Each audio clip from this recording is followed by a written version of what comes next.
For example, one of the first authors I teach in my own American Lit class here, when we get to this part of the 21st century American literature, is Jhumpa Lahiri. Her collection of stories, The Interpretive Maladies, came out in 1999, but she became, again in a very evocative way, the first Pulitzer Prize winner of the 21st century, because the Pulitzer Prize is given the year after the book comes out. So she won the Pulitzer Prize for this book in the year 2000. And Sexy is a story from that I often teach. Now, Jhumpa Lahiri herself kind of represents this. She was, her parents were Bengali, and they relocated from Calcutta to London, where she was born, and then relocated again to the United States, where she grew up in Rhode Island and Boston and New England. But she really writes about that generation, a generation of immigrants, again, beyond the traditional questions of assimilation. You know, she growing up would often go back to India, visit her relatives, come back and forth, bring food back from there, take things from here to there. Again, this kind of back and forth. And a lot of her characters in her stories represent that, this kind of new open movement. The story Sexy, in some ways, is a very traditional story. It's a coming-of-age story. In it, a young Midwestern girl becomes involved with an older married man from India. Through a series of eventual self-discovery and growth, she comes to learn the differences between lust and love. I mean, that story could take any format, right? A very sort of straightforward tale. But the way Jhumpa Lahiri writes it, it's set against this truly global background. The story actually opens with the relating of a different affair. This one is related by a co-worker of the main characters in an international call center in Boston. And she's telling the story of her Indian cousin's husband, who began an affair, bear with me here, who began an affair with a woman he met on an airplane flight traveling from Delhi to Montreal with a layover in London Heathrow. Right in the first couple paragraphs of the story, you have 3 continents, right? It's occurring in an international call center where people are emailing and calling back and forth. And a lot of the story, you see a lot of characters in transit. The love affair I mentioned for the main character is accompanied by details of, you know, going together to see a Bollywood movie, listening to American music, eating Chinese food. Something that when we describe it as happening in a story sounds weird, but of course many of us live our everyday lives like that. We don't think twice about it.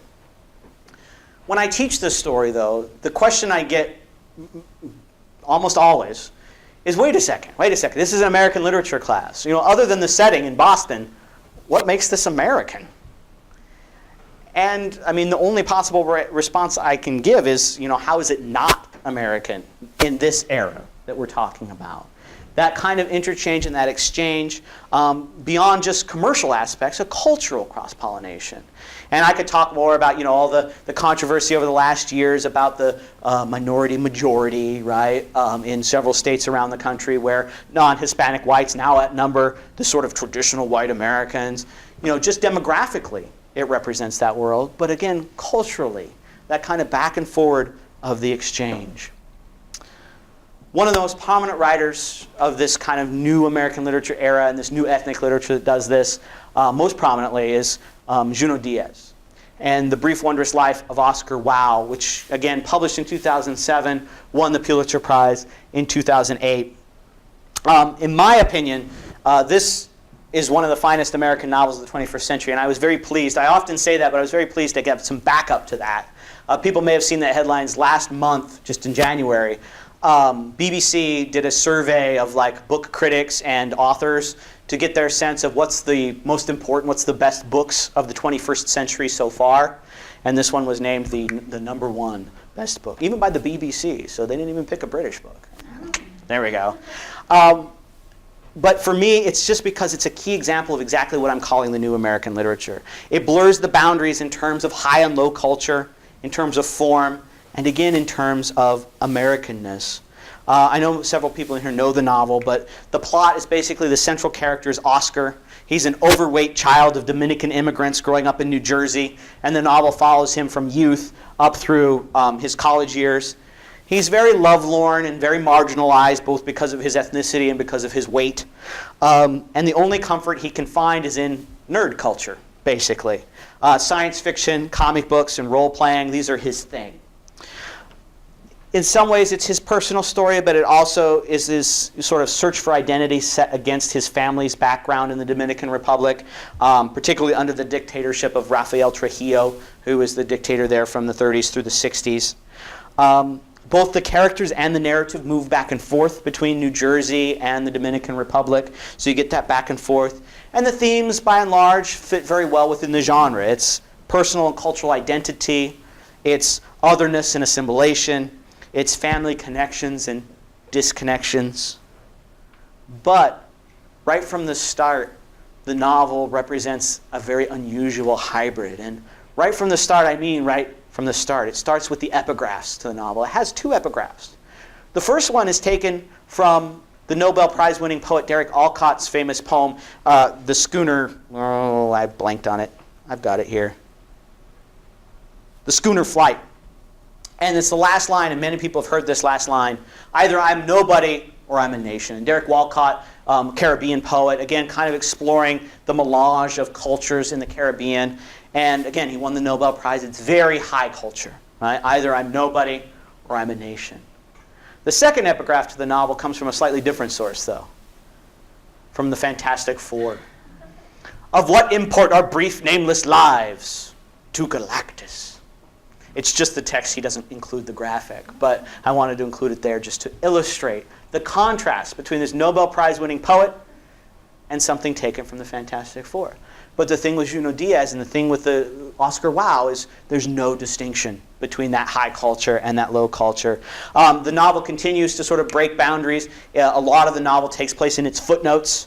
And its footnotes, again, blend sort of history lessons about Trujillo and the dictatorship and the American government's relationship with the Dominican Republic with references to Dungeons and Dragons and The Watchmen and X-Men and Fantastic Four and Doctor Who and Tolkien. All these things blended together. And the novel just, it never lets up. Every piece of it enters this kind of hybridity. You have the unusual hero, of course, the overweight Dominican kid. The irreverent tone of the novel. It's definitely a not safe for work novel. The language Junot Diaz uses. He switches back and forth liberally between English and Spanish and throws some Spanglish in there. And I've had native Spanish speakers in the classroom when I've taught this, and they've even pointed out that the kind of Spanish he uses is very kind of street slang. So again, the blending of language there, the back and forward motion I talked about, the nerd culture references.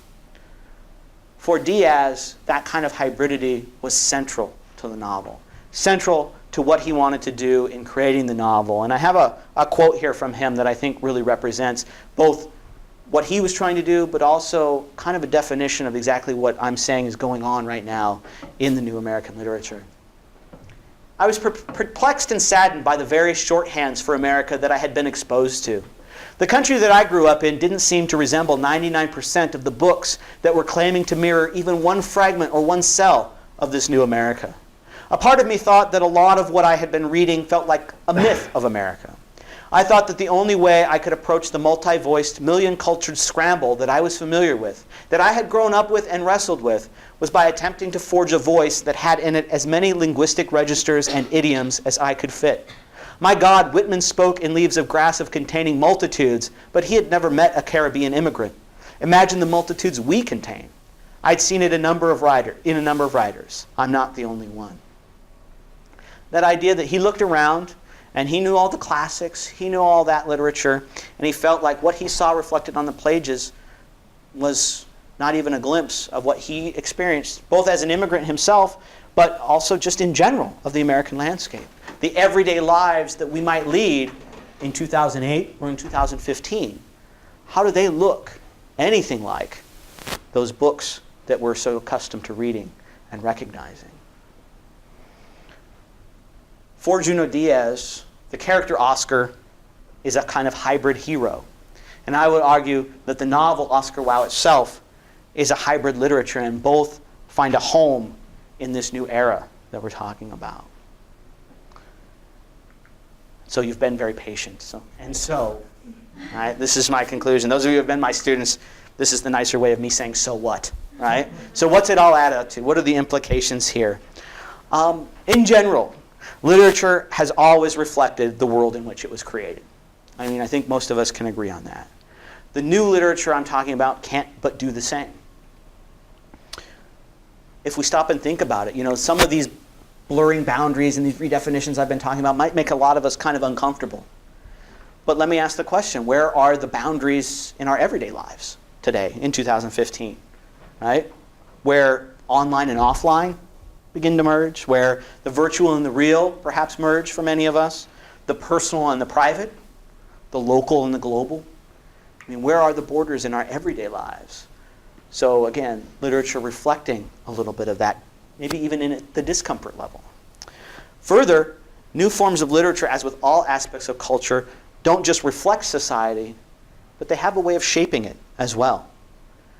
So these are not just products of a shifting present, but also shape an evolving future, a future that maybe we want to think about as whether, again, we're readers, writers, teachers, or publishers.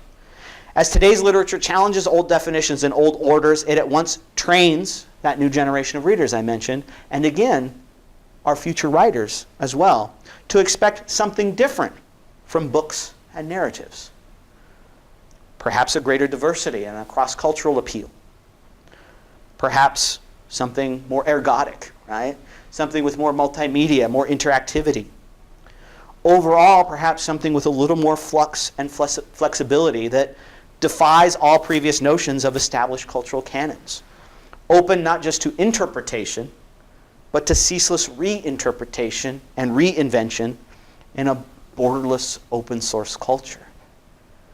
So again, that leaves us with questions, and I intended today just to kind of be an overview of that, but it's questions about how acts of reading and writing and teaching literature will, and open for argument's sake, perhaps even should, evolve for this new era.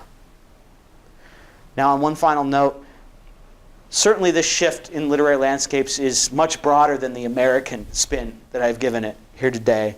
But I will say that as a culture so steeped in popular culture, mass media, and new technologies, and some people might even say obsessed with those things, American literature reflects this hybridity on a wide scale. And further, America is and always has been a nation obsessed with self-definition, concerned with questions of what defines America and the American experience. And I would say that this same obsession and questioning remains an inextricable part of this new American literature, compounded and complicated in fascinating ways by the blurring boundaries and the new hybridities of our global and digital era. Thank you.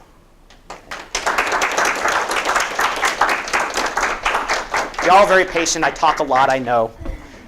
But as I said, I was hoping as well, just at this stage, if you have some more patience.